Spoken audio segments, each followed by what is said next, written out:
Salut à toi et bienvenue dans cette vidéo de la chaîne Les Parents en Équilibre. Je t'invite à t'abonner d'ores et déjà. Juste en bas de cette vidéo, il y a une petite cloche. Tu peux appuyer dessus et ça te permettra d'avoir les notifications des prochaines vidéos qui seront postées. Et puis sans plus attendre, on va parler aujourd'hui des mamans hypersensibles. Et on va essayer de comprendre ensemble comment est-ce qu'on peut faire de notre hypersensibilité une force. Parce que malheureusement à tort, l'image qui est un petit peu véhiculée par les médias, par ce qui se dit sur les réseaux sociaux, c'est que l'hypersensibilité ce serait un trouble, serait un handicap, serait peut-être pas une maladie, mais en tout cas au moins un trouble. Et c'est quelque chose qui revient souvent, le fait que, oh là là, hypersensible, va falloir apprendre à gérer ça, c'est compliqué, t'es hypersensible, pas de peau. Et moi, ce que j'aimerais te dire, et que vraiment tu ressentes au plus profond de toi à la fin de cette vidéo, c'est que si tu es une maman hypersensible, et ben, c'est une chance, c'est une force, et tu peux en être fière, et tu peux accueillir cette partie de toi-même pleinement. Déjà, je sais pas si tu le sais, mais en fait, c'est pas... l'hypersensibilité, ça touche pas... énormément de personnes et ça touche pas non plus quelques personnes par-ci par-là. Ça touche 20% de la population. Donc une personne sur 5 serait hypersensible. Hypersensible, ça veut dire quoi? Ça veut dire que tu es une maman qui a un cerveau qui a une dominance qui est à l'inverse de les autres, à l'inverse des autres, c'est mieux comme ça, à l'inverse de les autres, à l'inverse des autres. Donc 80% des gens, 4 personnes sur 5, ont une dominance cerveau gauche. Si tu es hypersensible, tu as une dominance cerveau droit. Ce qui veut dire que tu as tendance à remarquer tous les petits détails, à être très curieux, à percevoir énormément de choses autour de toi, à t'intéresser à plein de domaines très différents et à avoir des pensées parfois qui s'éparpillent un petit peu justement parce que tu as tellement de centres d'intérêt. Et au-delà de ça, ce sur quoi je veux vraiment insister, c'est que souvent on réduit l'hypersensibilité à l'hyper-émotivité. Et c'est vrai, quand on est une maman hypersensible, on a les émotions à fleur de peau, les émotions elles affluent vite et assez intensément, mais c'est pas que ça l'hypersensibilité. Il faut comprendre que l'hyper-émotivité, en fait, elle vient d'une hyper-perception par tous nos sens. Tous tes sens, ils ont comme un super pouvoir et ils perçoivent les choses au-delà de la norme. C'est pour ça qu'on parle d'hypersensibilité. Et ça veut dire que peut-être chez toi, c'est l'odorat qui est très développé. Donc chez les hypersensibles, on a un ou plusieurs sens qui sont surdéveloppés. Je sais que moi, par exemple, ça arrive super souvent, mais presque tous les jours, ça m'arrive de dire « Vous sentez, ça sent ?» Et je dis ce que ça sent pour moi. Et les personnes autour de moi me disent « Ah non, je sens pas. » Ou alors elles sentent avec 10 secondes ou 15 secondes d'écart l'odeur que moi j'ai sentie parce que j'ai un odorat qui est hyper aiguisé. Et ça m'a toujours dérangé en fait, certaines odeurs. Je me souviens quand j'étais étudiante dans le métro, pour moi c'était un calvaire.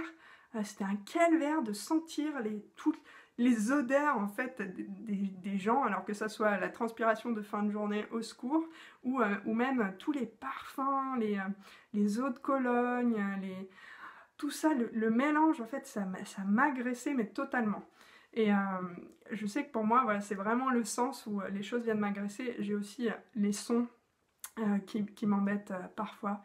Mais voilà, si tu as un de tes sens qui est développé comme ça, si par exemple tu crains certaines matières de vêtements, si tu supportes pas, tu vois, les collants par exemple, ou les trucs qui grattent ou qui te font des sensations de peau désagréables, ça aussi c'est de l'ordre de l'hypersensibilité en fait. Tu perçois, tu as une perception du toucher qui est différente de la norme et qui est plus accrue.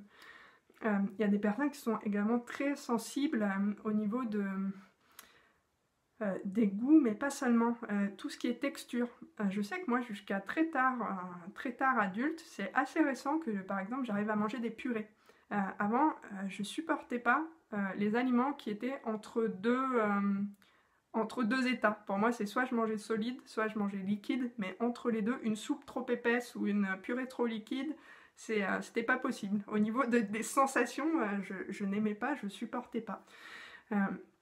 Donc, n'hésite pas à dire en commentaire de cette vidéo comment se manifeste ton hypersensibilité chez toi, à travers quel sens, et puis peut-être partager des petites anecdotes pour qu'on se sente toutes moins seules dans nos vies de maman aussi, à avoir ces particularités dans notre perception du monde. Et donc je te disais, malgré tout ça, ce n'est pas un handicap, ce n'est pas un trouble en fait, tu es comme ça.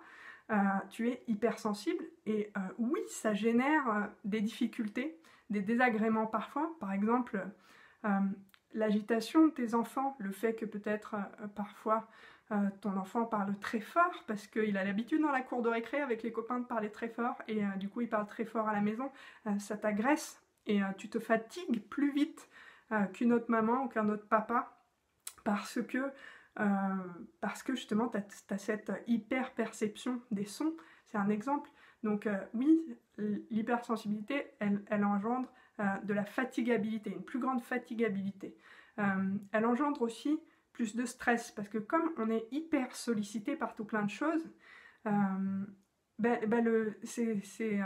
j'en parle dans l'autre vidéo aussi sur les enfants hypersensibles, c'est comme des sortes de strates. On a plein d'informations qui viennent s'accumuler, ça fait comme des strates comme ça qui se superposent, puis il y a un moment, c'est Tetris quoi, on n'arrive plus à gérer tout ce qui arrive, et puis game over quoi, game over, j'en peux plus, le stress il est jusque là, je suis fatiguée, je suis épuisée, et c'est vrai qu'aujourd'hui dans notre rythme de parents, en plus, l'hypersensibilité, en plus de toutes les choses, toutes les tâches qu'on a à faire, ça vient te rajouter, en fait, t'es déjà au niveau 9 ou 10 de Tetris, quoi, en termes de rapidité dans la gestion de toutes les choses que tu dois gérer au quotidien.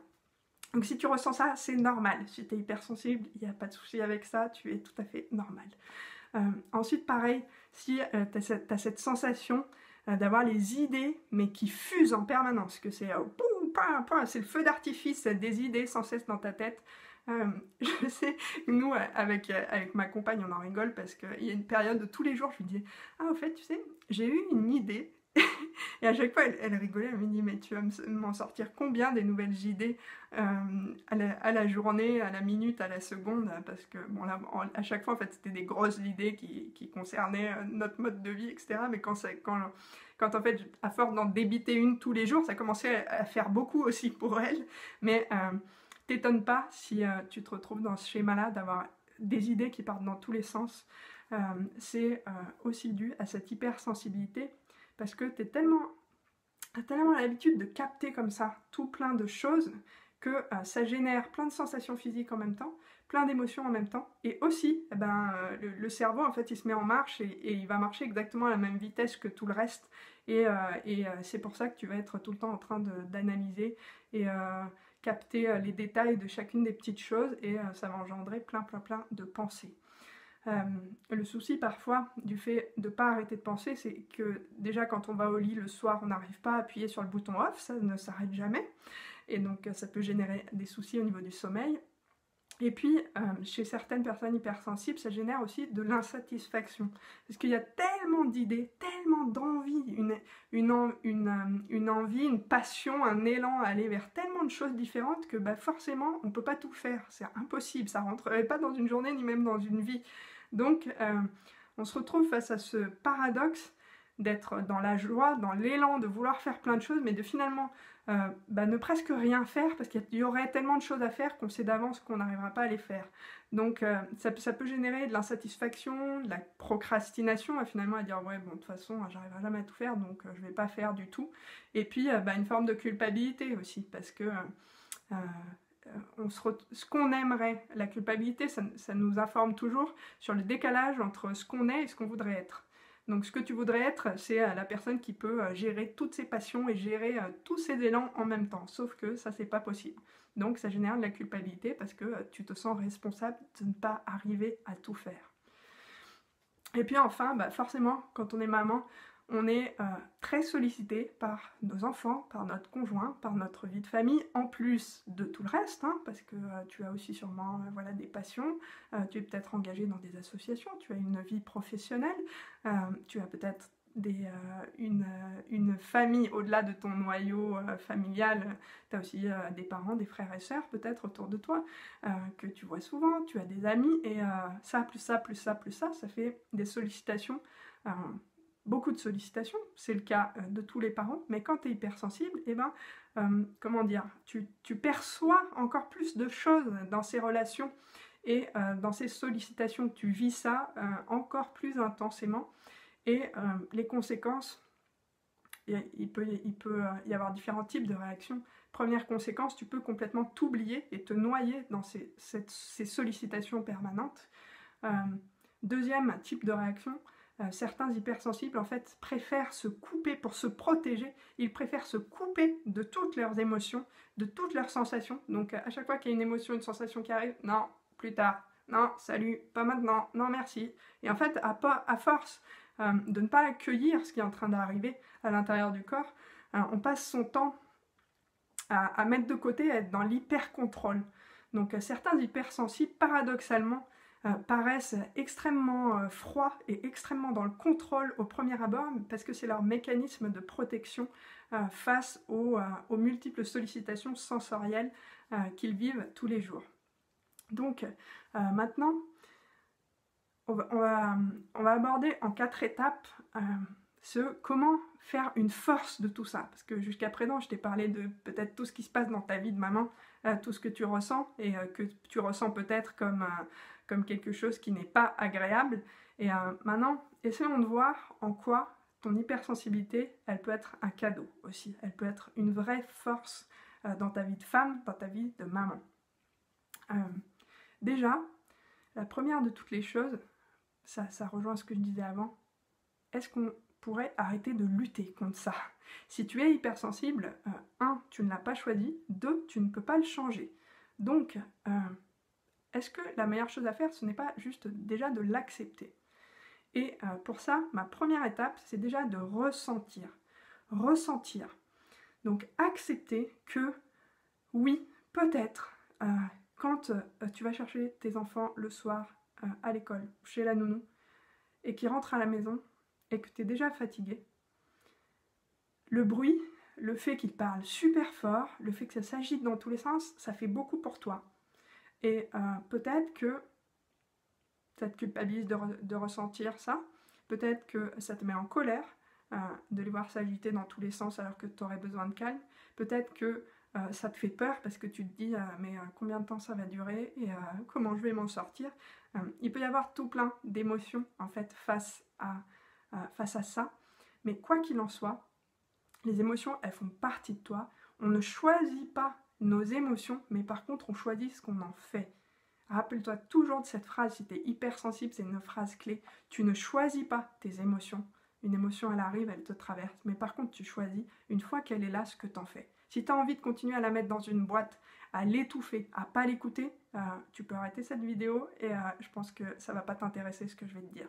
Par contre, si tu as envie de commencer à t'ouvrir à ça, à laisser un peu la place, et cette première étape, c'est sûrement la plus difficile parce que quand on a été habitué à se protéger comme ça, réouvrir la vanne des émotions au début, wow, ça nous submerge, c'est énorme l'intensité de nos émotions quand on est hypersensible.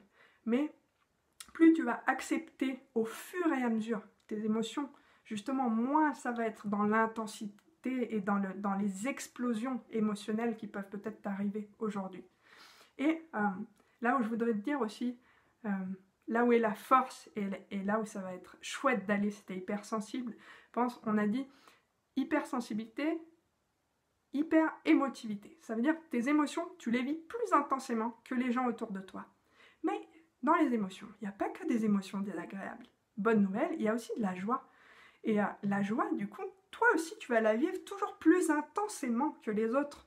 Donc, premier outil, premier truc sur lequel agir et réfléchir, sur lequel tu as du pouvoir, puisqu'on a dit qu'on ne choisit pas les émotions qui nous arrivent, mais par contre, tu peux choisir de nourrir la joie dans ton quotidien. Donc, qu'est-ce que tu vas mettre en place à partir d'aujourd'hui, juste après avoir vu cette vidéo? Qu'est-ce que tu vas mettre en place là pour le reste de ta journée qui va t'apporter du bien-être, de la joie? Puisque tu la vis plus intensément que les autres, autant la nourrir, cette émotion de la joie. Donc, va chercher ça, va chercher dans le ressenti quelque chose d'agréable, quelque chose qui te rend heureux, joyeux, épanoui, fier de toi. Voilà, à toi de voir ce qui peut t'apporter cette joie. Donc, si on résume, première étape, se connecter à ses ressentis. Je ressens, je m'autorise à ressentir des émotions. Deuxième étape, je prends conscience que je suis responsable de ces émotions. Comme je te le disais avant, tu choisis pas quand une émotion désagréable elle arrive, tu la choisis pas. Par contre, tu peux choisir d'essayer de nourrir l'émotion agréable qu'est la joie. Mais par contre, tu choisis des émotions désagréables, ce que tu en fais. Et tu es responsable de ça. Il n'y a personne à ta place qui peut choisir que si tu es en colère contre tes enfants parce que ils ont mis le Bronx à la maison, il y en a partout, et si ça te met en colère, est-ce que tu penses qu'un autre adulte, face au même Bronx, au même bazar ambiant, aurait forcément réagi de la même manière que toi? Je te donne la réponse, c'est non. Ça aurait peut-être mis en colère quelqu'un d'autre, mais il y a des personnes à qui que ça aurait fait rire. Il y a des personnes à qui ça aurait fait peur, parce qu'ils auraient juste vu le temps de rangement que ça devrait prendre. Il y a des personnes que ça rendrait triste, parce que, mais, oh là là, mais je les ai mal élevés, c'est pas possible de faire ça. Je te dis n'importe quoi, mais voilà. Chaque personne, en fait, a sa façon de voir le monde et donc de réagir face au monde. Et du coup, tu es la seule personne responsable de ton émotion. Même si tu ne la choisis pas, tu es responsable de ce que tu en fais. Tu es responsable de l'accueillir, de l'accepter et de te dire qu'elle fait partie de toi. Et la colère, c'est pas mal. La peur, c'est pas mal. La tristesse, c'est pas mal. C'est pas mauvais.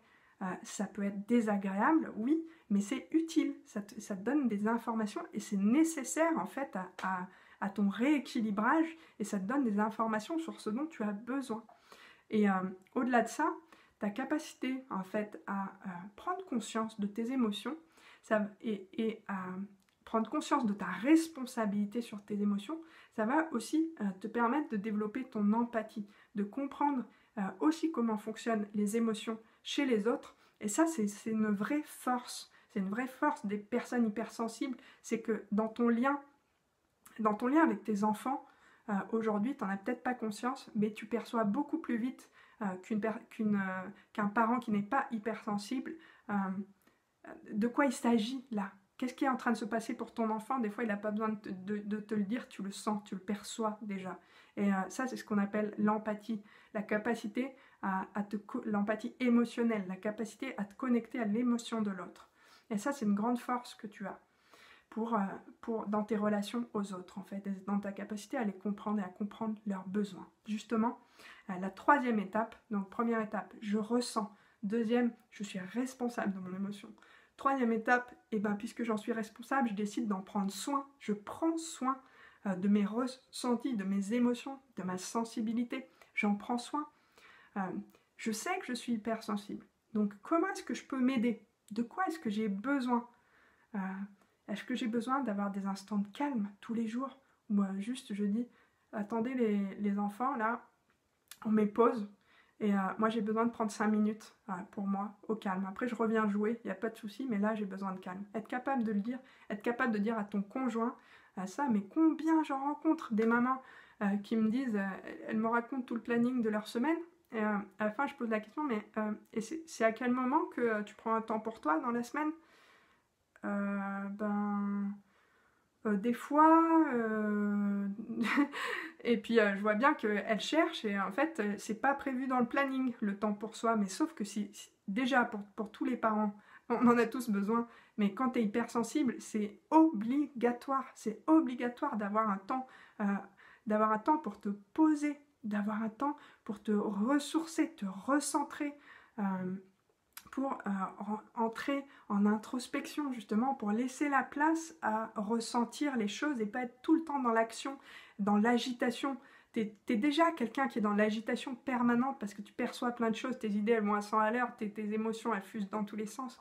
Donc tu as besoin de calme, de te poser. C'est indispensable de prendre soin de ça, de prendre soin de toi tous les jours, même c'est 5 minutes tous les jours, c'est indispensable.